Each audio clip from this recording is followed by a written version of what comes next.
주일의 시간을 비워두고 주님께 집중하는 여러분들 모두에게 세상이 주지 못하는 하늘의 평화와 행복이 가득 차시기를 주님의 이름으로 간절히 기원드리겠습니다.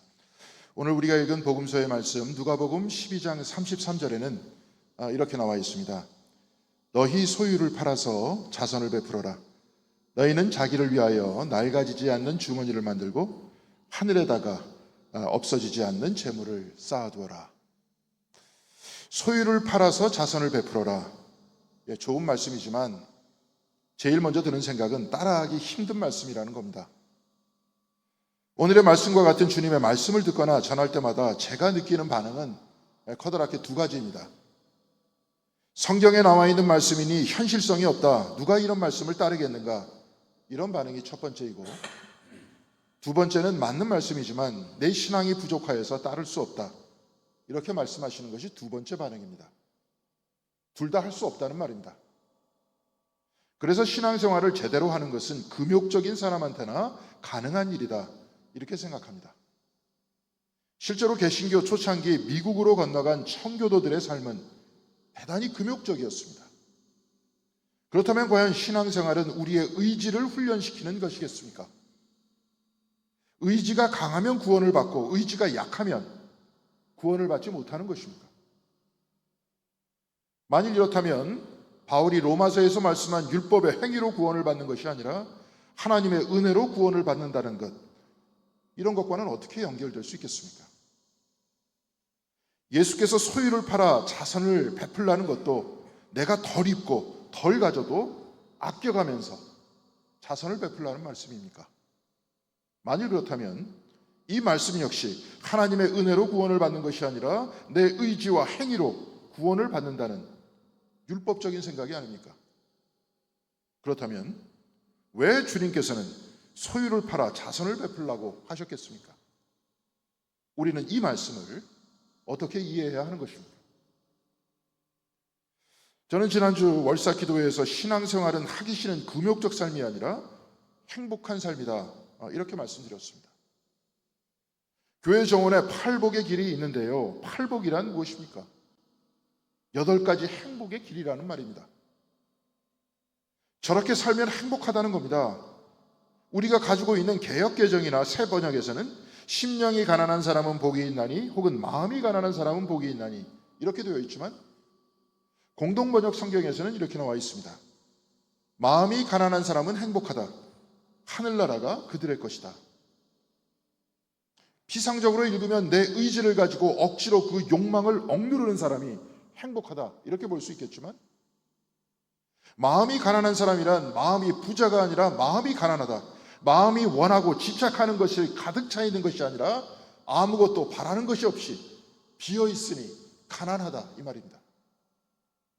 이 말씀은 오직 하나님 한 분만으로 충분하다, 그래서 그 외에 아무것도 바라지 않는다, 바로 이 뜻입니다. 내가 무엇을 바란다면 이것이 과연 이루어질 수 있을까, 될까 안 될까 걱정해야 되고, 혹시 이루어지면 또 다른 것을 바라게 되니까 마음이 번잡하게 되고 결국 행복할 수 없게 된다는 겁니다. 그런데 하나님과 동행하는 것으로 충분하다면, 그래서 아무것도 바라지 않는다면 푸른 풀밭에 있을 때나 쉴만한 물가에 있을 때나 사망의 음침한 골짜기에 있을 때나 모두 다 내 잔이 넘치다니라, 이렇게 말할 수 있지 않겠습니까? 바로 그 사람이 행복한 사람이라고 주님께서는 말씀하시면서 그 삶 안에 이미 하늘나라가 임재해 있다고 가르치신 것 아닙니까? 하나님 한 분으로 충만한 마음, 가난한 마음을 가진 그 사람이 그래서 행복하다는 겁니다. 유대인 심리학자이며 철학자인 에리 프롬은 그의 책 소유냐 존재냐에서 하나님 한 분으로 충만한 이 가난한 마음을 존재 지향적 삶이다, 이렇게 말했습니다. 에리 프롬은 이 책에서 인간의 삶의 방식을 소유 지향의 삶과 존재 지향의 삶, 이 두 가지라고 말하고 있습니다. 소유를 지향하는 삶은 나는 내가 가진 것으로 존재한다, 바로 이런 삶의 태도를 가지고 말하는 것입니다. 좀 어려운 말인 것 같지만 이미 우리는 다 알고 있습니다. 과거 광고 중에 이런 말이 있었죠. 당신이 탄 차가 당신을 말해줍니다. 당신이 사는 아파트가 당신을 말해줍니다. 광고가 이런 삶을 조장하는 것일 수도 있겠지만 오늘 우리가 살아가는 삶의 방식을 그대로 요약한 것이기도 합니다. 이런 생각을 가지고 있고 광고에 대놓고 이렇게 말하니까 사람들은 앞을 다투어 외제차 타고 아파트 꼭대기층 펜트하우스에서 살려고 하는 것 아닙니까? 또 이런 광고가 유행했죠. 텔레비전 광고를 하다가 갑자기 배우가 우리를 바라보면서, 아직 댁에 이런 텔레비전 없으세요? 그 텔레비전이 없거나 그 냉장고가 없으면 마치 나의 인격이 허물어진 것 같이 느껴집니다. 그런데 프롭은 이런 소유 중심의 삶을 추구하다 보면 끝이 없다고 말하고 있습니다. 국산차를 타다 보면 외제차가 눈에 들어오고, 힘들어 일본 차를 타다 보면 벤츠와 BMW가 눈에 들어옵니다. 그리고 이런 차를 소유하면 이제 벤틀리가 눈에 들어옵니다. 그리고 수제로 만들었다고 하는 차 롤스로이즈가 부러워집니다. 에리 프롭은 그래서 소유지향적 삶은 나 자신을 소외시키고 또한 끊임없이 불만족을 만들어낸다고 말하고 있습니다. 그렇지 않습니까? 처음엔 국산차에서 외제차로 갈아탔다가 나중엔 외제차 중에서도 브랜드를 따지게 되고 그 브랜드가 나를 말해준다고 하니 자동차 브랜드가 나의 인격이 되지 내 삶의 가치와 신앙과 인간성은 여기서 다 드러나지 않지 않습니까? 또한 내가 소유한 물건을 통해 내가 만족해야 하는데 사람은 그럴 수 없게 돼 있습니다. 차를 사면 한 달 가고 집을 사면 1년 간다, 이런 말이 있죠. 차를 사고 한 달이 지나면 다른 차가 눈에 들어오고 집을 사고 1년이 지나면 다른 집이 눈에 들어온다는 것 아닙니까? 자기가 소유한 것이 자기를 더 나은 사람으로 만든다고 하니까 이런 사람은 쇼핑 중독에 걸리게 돼 있습니다. 심리학에서는 쇼핑 중독을 강박 구매 장애라고 말하는데요. 이것은 구매하는 충동을 억제하지 못하고 반복적으로 불필요한 물건을 구입하는 겁니다. 미국의 심리학자 로널드 페이퍼가 연구한 논문에서는 강박 구매자는 자신들의 부정적인 감정을 완화하기 위해서 백화점에 가서 구매하고 구매한 이후에 일시적인 안정감을 갖는다고 이렇게 말하고 있습니다. 계속적인 안정감이 아니라 일시적인 안정감이라는 데 주목해야 합니다. 내가 구매한 것이 나를 말해주는 것이기 때문에 구매하는 것이지 실질적으로 물건을 사용하기 위해 구매하는 것이 아니기 때문에 그렇습니다. 그래서 나중에는 사용하지 않는 물건은 집에 쌓이게 되는 겁니다. 강박 구매 장애 정도는 아니지만 우리도 필요 없는데 사는 경우가 많죠. 이것은 이사를 가거나 집안을 정리할 때 알게 됩니다. 이때 우리는 물건을 버리기도 하고 누구에게 주기도 합니다. 불필요한 것을 샀기 때문에 그렇습니다. 우리도 이렇게 되는 것은 이 사회가 소유지향적 삶을 살도록 부추기기 때문에 그렇습니다. 소비가 있어야 사회가 돌아가기 때문에 방송을 틀건 컴퓨터를 틀건 유튜브를 틀건 잘생긴 배우들이 나와서 이거 한번 써봐라, 이거 한번 사봐라, 이렇게 말하지 않습니까? 이 소유라는 것은 물질만을 소유하는 것이 아닙니다. 소유 중심의 삶은 지식의 영역 안에도 있습니다. 예를 들어서 우리나라 교육은 암기 위주의 교육이라고 하죠. 그런데 이 암기 교육이야말로 소유지향적 삶에서 나온 겁니다. 암기란 지식을 소유하고 시험 성적과 자격증을 소유하려고 하는 소유지향적 삶에서 나온 것입니다. 그래서 자격증을 따고 시험에 통과하는 것이 이 암기 교육의 궁극적인 목적이 아닙니까? 이렇게 보면 한국의 사법시험이나 국가공무원 자격시험 역시 암기 유지의 소유지향적 지식이라는 것을 알 수 있습니다. 그런데 에리 프롬은 소유지향적 삶과는 다른 존재지향적 삶이 있다고 말하듯이 소유지향적 지식과는 다른 존재지향적 지식이 있다고 했습니다. 존재지향적 지식이란 소유나 외적 성취에 초점을 맞추지 않고 내적인 성장과 관계를 통한 자아실현에 가치를 두는 삶의 방식이다, 이렇게 말합니다. 예를 들어 보겠습니다. 소유지향적 삶을 살아가는 사람과 존재지향적 삶을 살아가는 사람이 똑같이 공부를 합니다. 그런데 소유지향적 사람이 공부하는 목적은 시험 점수를 더 좋게 받거나 자격증을 얻기 위해서 정보를 암기하고 교과서를 외우다가 시험이 끝나면 다 잊어버립니다. 그런데 존재지향적 지식을 추구하는 사람, 존재지향적 삶을 사는 사람은 공부한 것을 깊이 이해하고 이것을 삶에 적용하여서 자기 것으로 만듭니다. 왜냐하면 내적 성장을 통한 자아 실현이 바로 거기에 그의 가치를 두고 있기 때문에 그렇습니다. 법을 아는 사람이 소유 중심의 삶을 산다면 어떻게 되겠습니까? 만일 그가 검사라면 피의자가 죄 없는 것을 뻔히 알고도 무조건 덮어씌워서 유죄로 만들고 그 능력을 인정받아서 평검사에서 부장검사, 차장검사, 검사장으로 승진하다 나중에 정치하면서 존경받는 삶을 살려고 할 것입니다. 지금 이런 사람들 때문에 이 나라가 이렇게 시끄러운 것 아닙니까? 그러나 존재 중심의 삶을 산다면 똑같은 검사라도 어떻게 하겠습니까? 과거에 김성준이라는 권투 선수가 소매치기였는데 그를 담당했던 검사는 그에게 다시는 소매치기 하지 않겠다는 각서를 받고 기소하지 않았습니다. 그리고 그 권투 선수의 후원 회장까지 했습니다. 결국 김성준 선수는 세계 챔피언이 됐습니다. 그 검사는 존재지향적 삶을 살았던 겁니다. 그는 내적 성장을 통한 관계와 자아 실현에 가치를 두고 있었던 사람이었기 때문에 그렇게 행동한 겁니다. 소유지향적 예술가는 작품을 판매하거나 명성을 얻기 위해서 그림을 그립니다. 그리고 잘 팔리는 스타일의 그림체를 따라하면서 상업적 성공을 거두려고 합니다. 그러나 존재지향적 예술가는 창작하는 과정에서 기쁨을 찾고 자신의 활동에서 의미를 찾습니다.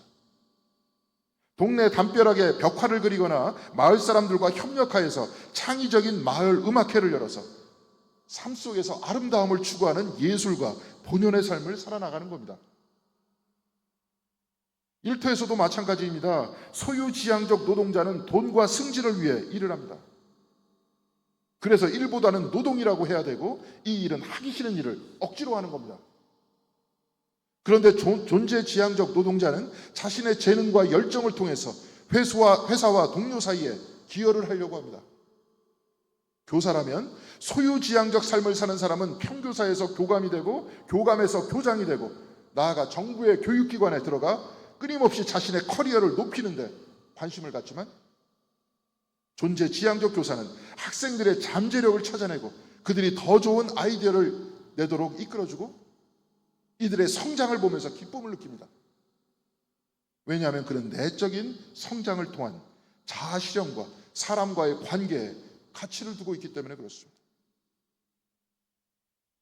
이제 소유지향적 삶이 무엇인지, 존재지향적 삶이 무엇인지 이해하셨을 겁니다. 소유지향적 삶을 살아나가는 사람은 자기가 차지하고 독점하는 데에서 기쁨을 누리고 우월의식을 느낀다면, 존재지향적 삶을 살아나가는 사람은 무엇을 가지고 있는가가 아니라 어떤 방식으로 존재하는가에 가치를 두고 그 안에서 기쁨을 누린다는 겁니다. 에리 프롬은 소유냐 존재냐에서 이렇게 말합니다. 삶의 목표는 삶을 강렬하게 사는 것이고 충만하게 태어나 깨어있는 것이다. 유아적 과대망상에서 벗어나 자신의 실제적이지만 제한된 힘을 확산하는 것. 우리가 각자가 우주에서 가장 중요한 존재이면서 동시에 팔이나 풀잎보다 더 중요하지 않다는 역설을 받아들이는 것이다. 프롬은 깨어있으라 이렇게 말합니다. 이 우주에서 가장 중요한 존재다라는 것은 그가 비판한 유아적인 과대망상이 아니라 예수께서 천하보다 생명이 더 소중하다고 하신 그 말씀처럼 개개인의 생명을 높인다는 겁니다. 세상의 권력자들은 사람의 생명에 대해 아무 관심이 없지만 예수께서는 가난하고 힘없는 사람이라고 해도 그의 생명은 우주보다 소중하다고 그렇게 가르치시지 않았습니까? 마찬가지로 그의 인격도 삶 그 자체도 소중하다는 말씀입니다. 내 생명이 소중하다면 남의 생명도 소중하므로 서로를 존중하고 사랑하라고 그렇게 말씀하고 계신 것 아닙니까? 또한 프롬은 내가 이렇게 소중하지만 팔이나 풀잎보다 소중하지 않다 이렇게 말합니다. 이 말은 내가 보잘것없다는 소리가 아니라 팔이나 풀잎의 생명도 소중하다는 것 아닙니까? 창세기 제1장 1절에 태초에 하나님이 천지를 창조하셨다고 했습니다.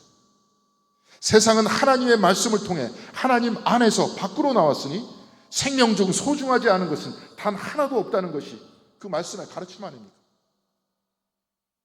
그래서 프롬은 이 생명의 관계 안에 서로 협력하고 존중하며 살아가는 삶의 방식을 존재지향적 삶이라고 그렇게 말했던 겁니다.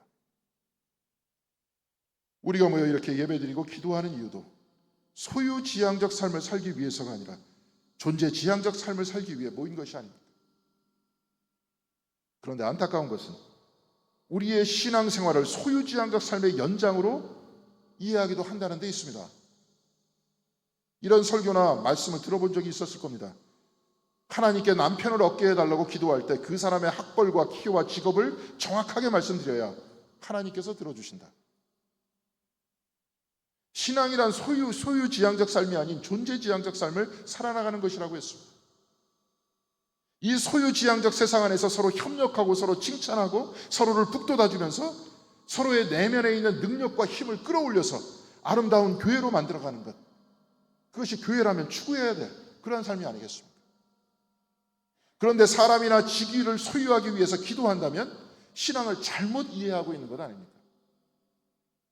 신앙생활은 소유지향적 삶이 아니라 존재지향적 삶을 살아나가는 것이고, 이 안에서 믿음이 자라고 사랑이 자라서 이 믿음과 사랑 안에서 세상과는 다른 그 사랑의 공동체, 치유의 공동체를 만들어 나가는 것 아닙니까? 주님께서는 이런 공동체를 하나님의 나라다 이렇게 말씀하신 겁니다. 자, 그럼 오늘 우리가 읽은 복음서의 본문 다시 읽어보도록 하겠습니다. 적은 무리여 두려워하지 말아라. 두려워하지 말아라. 적은 무리여, 너희 아버지께서 그의 나라를 너희에게 주시기를 기뻐하신다. 너희 소유를 팔아서 자선을 베풀어라. 너희는 자기를 위하여 낡아지지 않는 주머니를 만들고 하늘에다가 없어지지 않는 재물을 쌓아두어라. 거기에는 도둑이나 좀의 피해가 없다. 하나님께서는 주시기를 원한다고 했습니다. 아니, 이미 하나님께서는 우리 모두에게 주고 계십니다.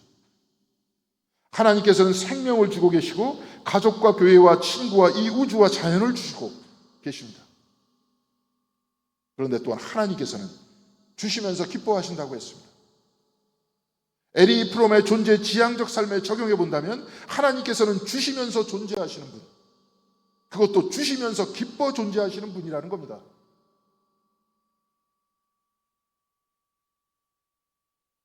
그런데 주님께서 말씀하시는 기뻐 존재하시며 주는 바로 그 하나님의 나라는 어떤 나라이겠습니까? 오늘 보면 33절에 나와 있습니다. 너희의 소유를 팔아서 자선을 베풀어라. 이것은 내가 가진 것을 다 팔아서 자선을 하라는 금욕적인 삶을 살라고 하시는 말씀이 아닙니다. 이 말씀은 가지려고 하는 소유 지향적 삶을 버리고 존재 지향적 삶을 살라고 말씀하신 것입니다. 소유 지향적 삶을 살면서 남보다 우월한 나를 자랑하면서 기뻐하지 말고 자선하는 삶이 더 행복하다라고 말씀하는 겁니다. 자선은 돈을 주는 것만이 아닙니다. 사랑을 자선할 수 있고 용기와 평화와 기쁨을 자선할 수도 있습니다. 그래서 서로의 능력을 이끌어낼 수 있고 치유를 이끌어낼 수 있고 기쁨과 평화를 이끌어낼 수 있습니다. 올해 우리 교회 표어처럼 서로 칭찬을 자선할 수 있습니다.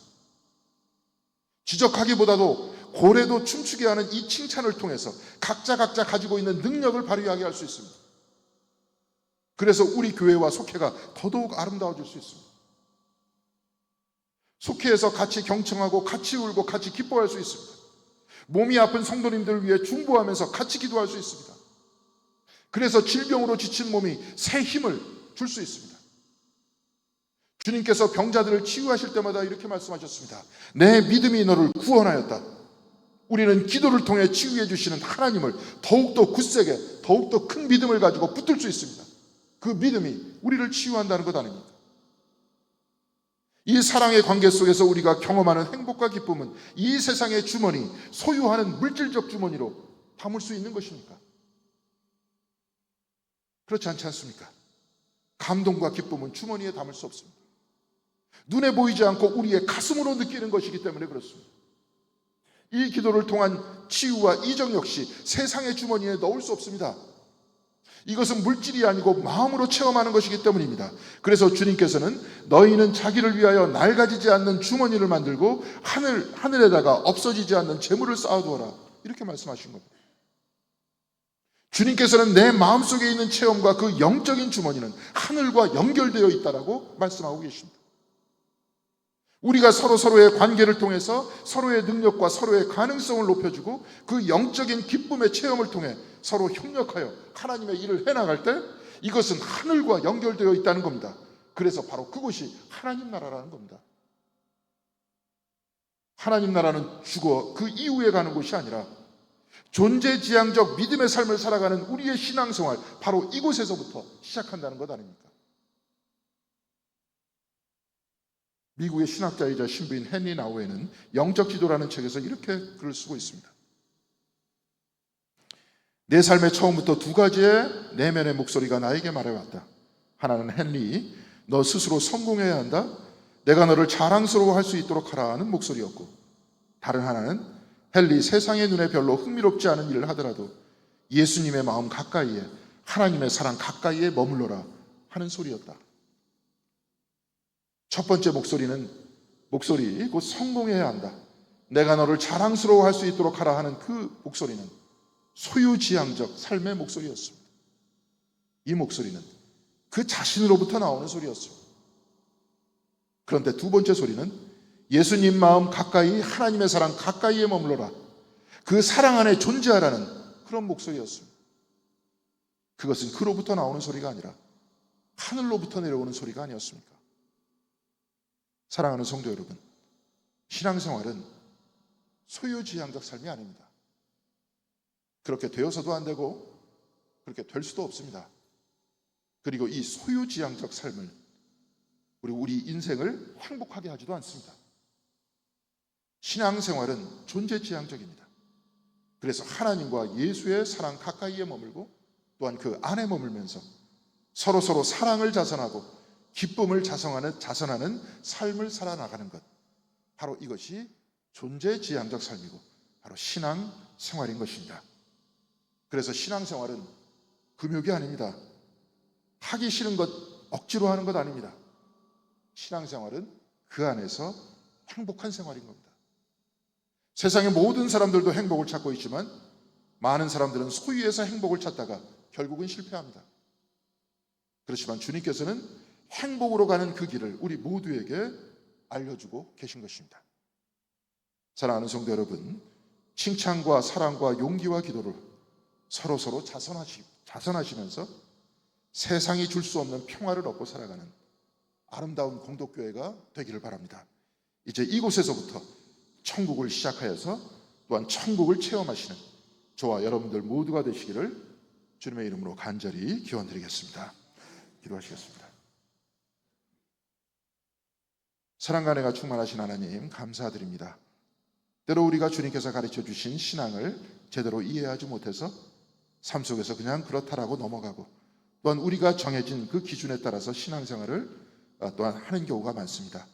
주여, 말씀 속에서 우리의 신앙이 우리에게 무엇을 가르쳐 주는지, 우리에게 어떤 삶을 가르쳐 주는지 깨달아 알 수 있도록 도와주시옵시고, 특별히 소유 중심의 삶이 아니라 존재 중심의 삶, 서로의 관계 속에서 또한 주님의 사랑과 하나님의 사랑 안에 거하면서 서로 칭찬해주고 서로 용기를 주고 서로 사랑하면서 우리가 그 안에서 하나가 되는 아름다운 삶을 살아낼 수 있는 저희들이 될 수 있도록 도와주시고, 이것이 교회 안에서뿐만이 아니라 우리의 일상이 되어서 우리가 세상 한복판에서 세상이 줄 수 없는 하늘의 평화를 누리며 살 수 있는 저희들의 삶이 될 수 있도록 주께서 인도하여 주시옵소서. 그리하여서 우리 교회가 늘 아름다워질 수 있도록 도와주시고, 정말로 오고 싶은 교회에 참여하고 싶은 공동체가 될 수 있도록 도와주셔서 이 공동체가 하늘과 연결되어 있다는 확신 속에 살아가는 저희들이 될 수 있도록 인도하여 주시길 바라오며, 이 모든 말씀 우리 주 예수 그리스도 이름으로 기도드렸습니다. 아멘.